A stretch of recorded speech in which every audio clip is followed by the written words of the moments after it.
So while I was in the beginning of my healing process, I did uncover that there had been some early childhood trauma in my ex's life that could have perhaps been the cause of why he was abusive or why he was so rageful.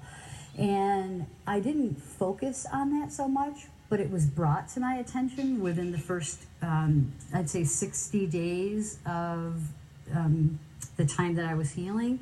So it was new information that was brought to me. But by that time, I was beyond focusing on him and focusing on me and staying safe. And once I recognized that he had had some trauma that could have caused this, and it was so significant what I was told, that it changed my whole perspective about what I knew about his family. So having that even come to light, it helped me in my healing, because it helped me just say, okay, that's not my stuff, it's his, and I am so past this, I've got to get out, and I want to stay out. And it just helped me, almost like I felt sorry for him, but I couldn't help him. Also, he may have used that as a way to try to pull me back in. Like, I've got so much, I can't deal with this. And there's nobody else in my life but you. So some of the ways that what happened to my ex and his early childhood trauma that spilled over into his adult life, and what they say, that cycle continued. So he repeated the cycle of violence that he experienced in his family and his home life, and he brought it into our marriage and our home. And once I left and I separated, and then I found out that those things had happened to him, he would write me letters. He would say, I need you to help me heal from this. This is why I did it. I'll never do it again, because now I know that it was just these things that happened to me that I never talked about, because it was my dad. And you can't talk about these things when it's your own.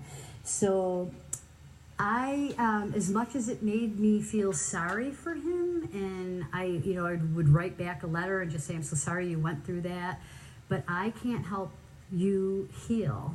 And he would write back and say, but I'll kill myself if you don't stay with me and help me. And then I was learning things about that tactic being a tactic just to get me back. So a lot of the things that I learned from the power and control wheel and from the tactics that they use, he was displaying all of these. Ellen Pence explains, even when he's being nice to you, it's part of the violence.